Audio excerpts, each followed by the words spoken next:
Brought to you by Lister Pros TV, streaming from Tempe, Arizona. And we're live in 5, 4, 3, 2, 1.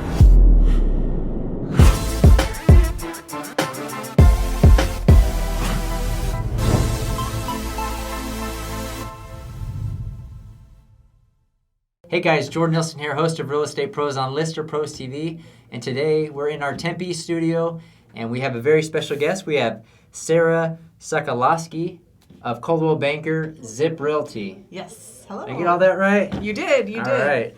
Thank you so much for taking time out of your busy day and joining us on Real Estate Pros. Yeah, absolutely. This afternoon. So we'll give you a couple minutes to introduce yourself. Okay. How long you've been in real estate? What interested you in real estate? Why? Okay, I'm not going to get into too many questions. I usually get ahead of myself. I'm like, and then people stop. They're like, dude, you asked too many questions at once. All right.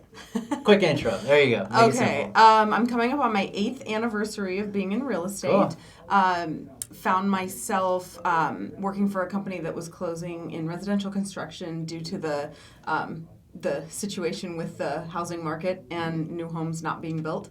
And needed to find a new career and wanted something that really had flexibility. I had a young child at the time, but wanted something that also kind of used my background in residential construction, right. Where I could utilize some of that knowledge and expertise.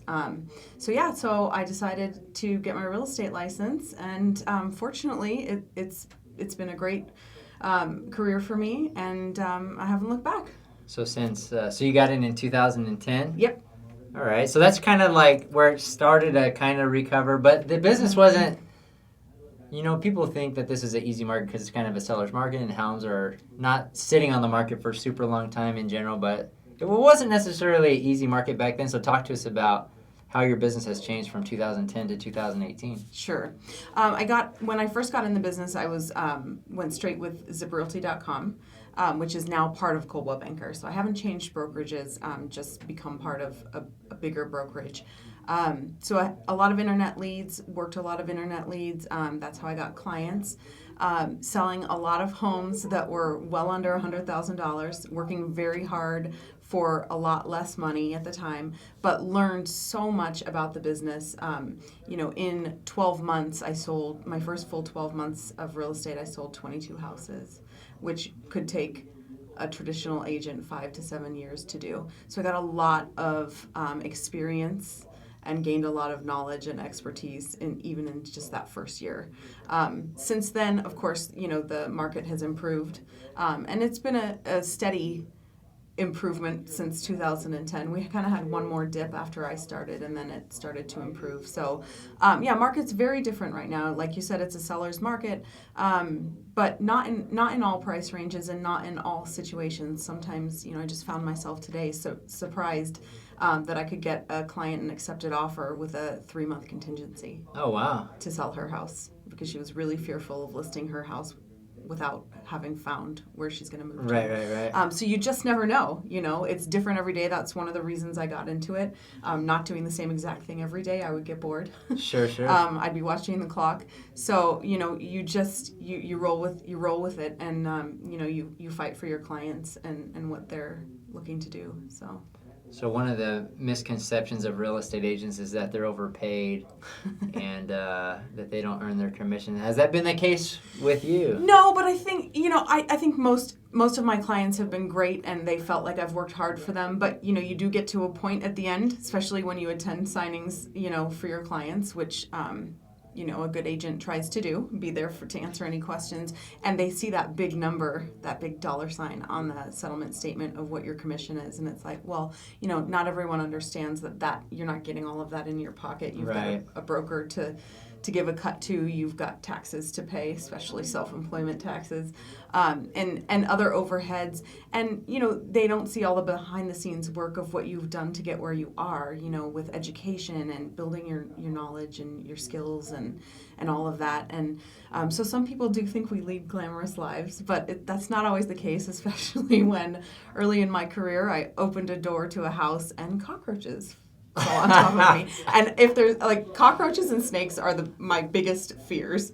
And so I almost had a heart attack in front of my client. So did they literally, they were crawling on the... They must have been crawling around the door frame, and as I opened the door, they just Oh my gosh. More than one cockroach Yes, actually several fell on you? cockroaches. I Oh, can't my believe I didn't goodness. have a heart attack. Oh, man. We do a lot of other non-glamorous jobs, sweeping floors and things, and you show up to a listing for pictures and there might be some cleaning that didn't get done, wiping toilets and things. I mean, it's not always a glamorous job. Sure. But if you are in it for the right reasons, you're going to do those things, right, to get the best outcome for your client. Right. I mean, that makes a lot of sense. And awesome. So we were talking earlier before the interview about community and the importance of building community. And you're doing some interesting things in hashtag North 30 Seconds. So talk to us a little bit about community and the importance. And all Yeah, that. well, there's a huge revitalization through the city of Phoenix going on there. And if you go hashtag North 32nd, you'll find more information on it. Instagram, Facebook. Yeah, it's all over Oh, Facebook, okay. Instagram. And so there's been great efforts in that North 32nd corridor. It's basically 32nd Street north of when the 51 curves around Piestewa Peak and goes, and 32nd Street goes north. That traffic got taken away from that corridor when the 51 was built. So now the city's really focusing on trying to revitalize that area. And 32nd Street and Shea has great things are happening there, restaurants and other things, shops and stuff. Great things, multi-family housing and stuff like that. And now they're working further north to Cactus, Thunderbird, and then they'll continue on. So it's a great area. I bring that up just because, for me, when I'm helping clients find a house, it's really about finding a community that they're going to be happy in, I mean, you can get stuck on the minor details of a home, but you really want to find a community where, you can find yourself investing in and being part of and being happy and living your life there. And that's what I'm passionate about, especially with buyers, is helping them find a place like that, because I've found that, and I couldn't live without my community, right? We can't, Right. We can't raise families and things on our own. So community is so important to me. So I'm involved. I volunteer at my daughter's school, and I attend community events and things like that. And I think it's important to do that. Yeah, absolutely. And so talking about community, we know that real estate can be and it can take you all over the places. Is that a community that you focus on, or do you work the entire valley? What is your focus as Sure. As an agent? I do work the entire valley. I tend to spend more time in the North Phoenix, Northeast, and West areas, but kind of happy to go anywhere within reason. But yeah, that's where a lot of my business is. Why? Because I'm visible in the community. I'm approachable, so I've been told. I hope I am. I think people have a picture of what real estate agents used to be, Right. And right. and what a lot of us are today is just down to earth people who are trying to make a good living, doing hard work and an honest job and being trustworthy. That's huge. Your clients really need to feel like they can trust you. Right. Integrity is huge. It's why I love being part of Coldwell Banker.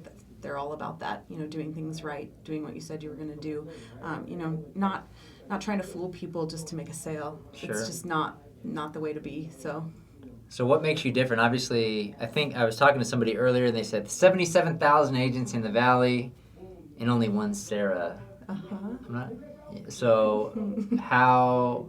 What makes you different? Why do people why should they choose to work with you versus the agent down the street or their father-in-law? There's so many options out there. Sure. I think I've got a good balance of, knowledge, experience, use of technology, and then just being able to work well with people.